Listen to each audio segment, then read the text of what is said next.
Let's be real, the negotiating part of the interview process stresses people out so much that sometimes they just freak out and don't do it at all.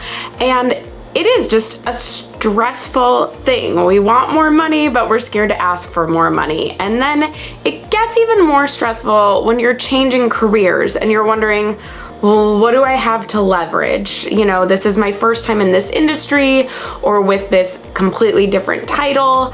How do I negotiate in a career-changing situation? Well, today we are going to talk about it, not just me, but I'm bringing on another YouTube career YouTube expert, career expert on YouTube. Wow, y'all. I'm bringing on another career expert here on YouTube to join me, my friend Jeff. So let's head on over to our conversation about how to negotiate for that next job when you're changing careers. Y'all, I am joined today by my friend Jeff. Jeff is another career YouTuber. That's what I call us, career YouTubers here on YouTube. And so I'll let him just introduce himself briefly and then we'll get into negotiation. Hi, everybody. My name is Jeff Sipe. I have about 13 years of recruiting experience, and today we're here to chat about negotiation. 5 of the years that I spent were at Google, and a lot of people negotiated their offers there, and that's where I can bring in some of my expertise today.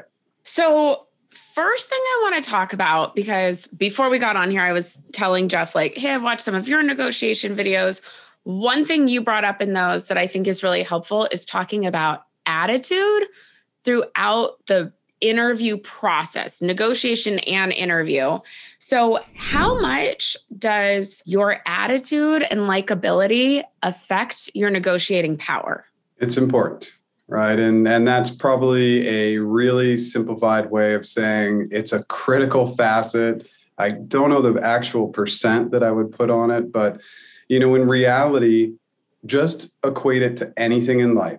If somebody is gracious and kind to you and nice to you all the time, are you going to go a little bit extra for them? Or are you going to be a little bit nicer? And if somebody's always been rude or a jerk or any of these other things, you're not going to go that extra mile. So we need to remove just the negotiation piece and just think about the human piece.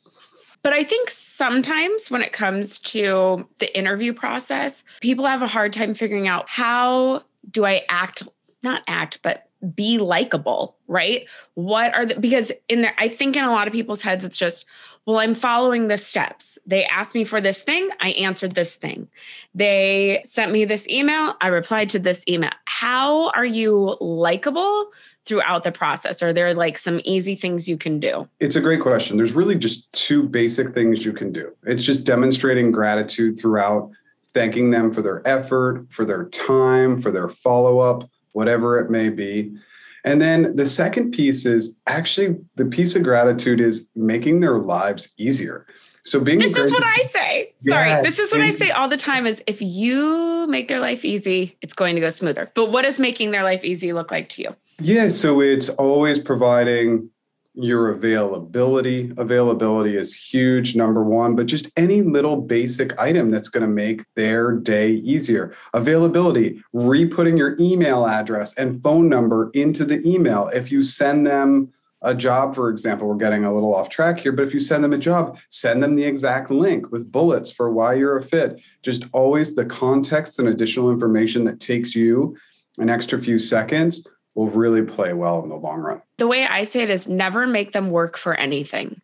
So even if your email is at the top of like a letter or whatever, I'm like, you still put it under your name because they got done with your cover letter and they see your email and go, oh, we want to write them right now. Like, it's just as simple. And that's just like one little way, but just don't make them work for it. Don't make them have to call you back and go, so what's your availability on that day? Like, what's that next step? So I love that. This is gold, y'all. This is the good stuff right here. So that'll help you whether negotiating or not. The next thing I want to talk about, we know we should research for negotiating, right? And research thinking about the number. And I know people know about salary.com, Glassdoor, even LinkedIn is doing it now. But what are some other, I'm curious your thoughts on how to research, and I have some ideas as well. I want this to be a conversation, but what are some of the things you would say about researching? Yeah, I think the challenge with salary.com and Glassdoor is they're okay. they're okay, but you're going to see huge discrepancies and ranges because the data is not fantastic. And so you need to really be discerning and know your market just in general. For more of the tech companies, I love levels.fyi. I think that's a great resource. The most tricky one, but if you can get it done from a research perspective, is to understand what like people in the market are making.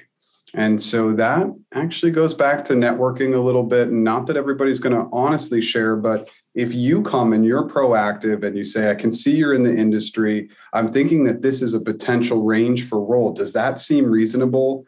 And hopefully there are a warm connection if you're asking those types of questions. But again, simplicity, make it easy. But usually the best data is from the employees at that company or employees in like roles and like industries. That's some of the best research you can do. Yeah, I would agree. I think that's the thing is sometimes we think about networking as, oh, and I fully admit I talk about networking this way a lot of you network to get the referral in the company. But I think a lot of times we don't realize like, even if you could get the interview through just applying online, by having people in the company who gave you context, who told you who you're talking with, who gave you some salary hints, it's just going to go that much smoother. And my favorite way is if they're a good warm lead, I honestly do that, ask about salary as casually as possible. It's not serious. It's like, hey, I was thinking of going for this role. I'm just curious, like, what do you think the range is? What do you think starting is? They don't have time to think about it. It's just like, oh, it's probably around this. Or, oh, when I started, it was around that. I don't know. Do you think I'm off on that? I'm curious. No, the casual nature of it puts less pressure on the person. And I think you mentioned a great point.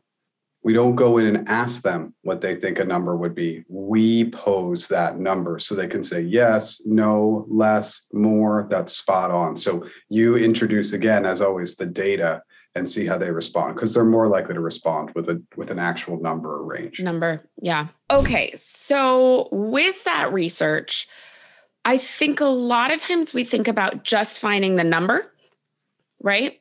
And figuring out your walkaway number. I talk about this all the time of you got to hold strong to what is your walkaway number. I have another video where I go into how to figure out what your walkaway number should be. So we'll link that below. But what else can you negotiate? And how prepared should you be for that before negotiation comes up? Like, will they ever give?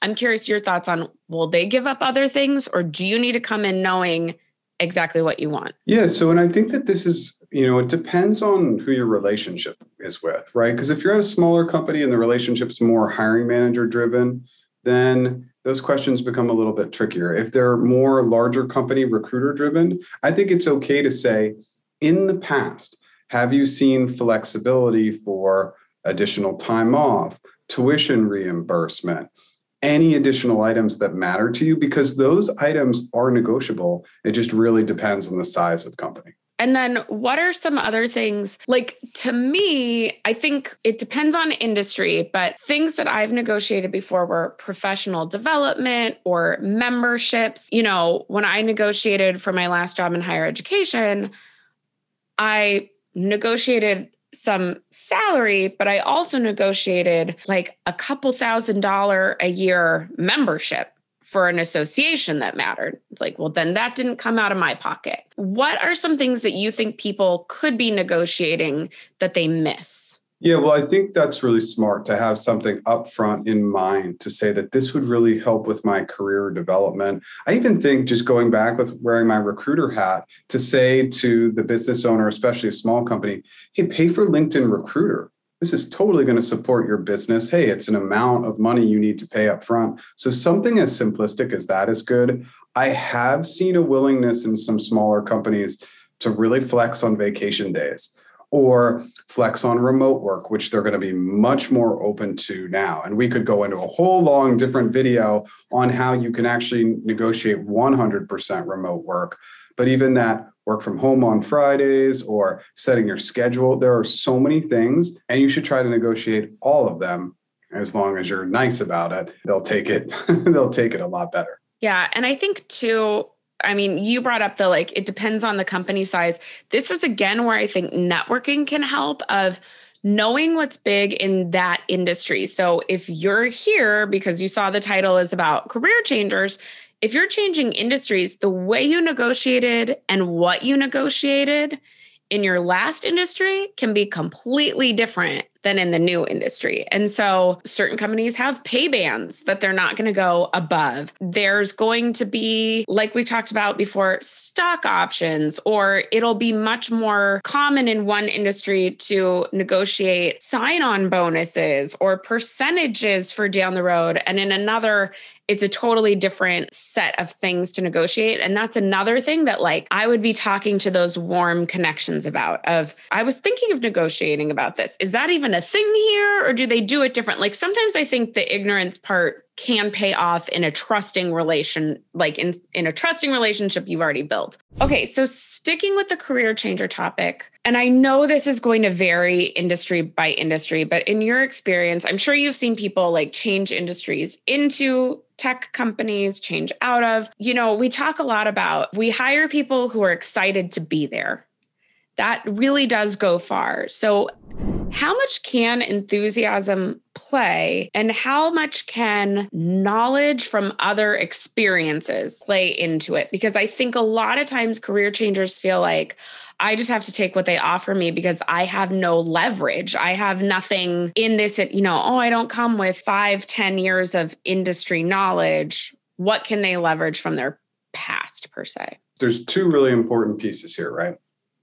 If you're enthusiastic, that's going to increase likability, which usually will increase your offer. So enthusiasm across the board. Now, when you're career changing, right, we're usually trying to apply a little bit of what we've done in the past. And so you really need to be calling that out. So if they're maybe saying something like, well, you don't have all the relevant experience, you could say, well, you know, I'm moving into a product role from a program role, and program or project managers, there's actually a lot of similar facets there of running larger, bigger initiatives. So there's a lot of functionality there or similarities there that really do match, that really do matter. So as you're going through this process, you need to be identifying those things up front so that you can use them as selling points later on and throughout the interview process in general.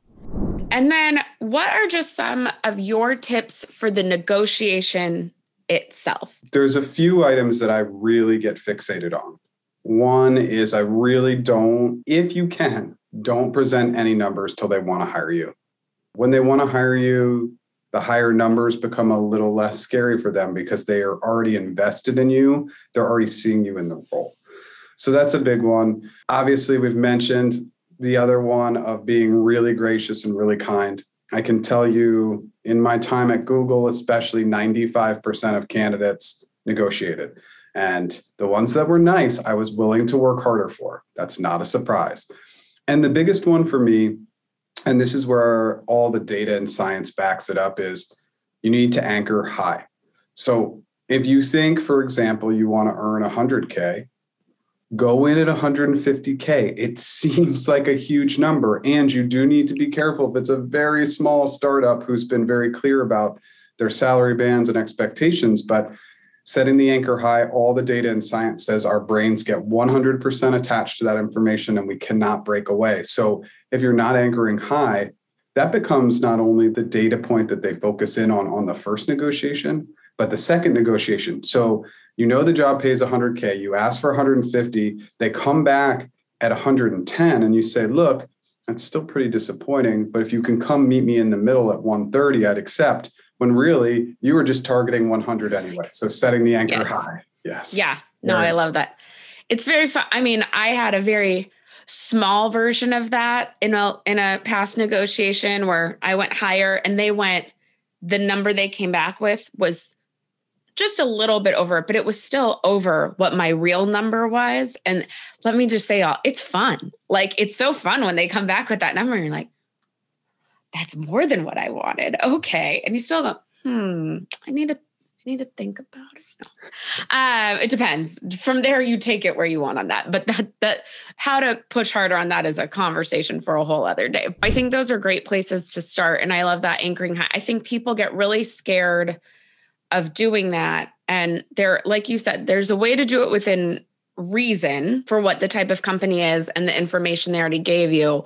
But you can't go in at the number you want. that's just how negotiating works. We have no room. They're not going to go, oh, you wanted that? Let's give you $2,000 more. Like, no, it's going to be less than that. So always anchor high. Love it. Well, Jeff, thank you for being here. Y'all, if this was helpful, give it a thumbs up. You can learn more about Jeff in the description box below. I will have more videos for you here and here, and we'll see you next time. Bye.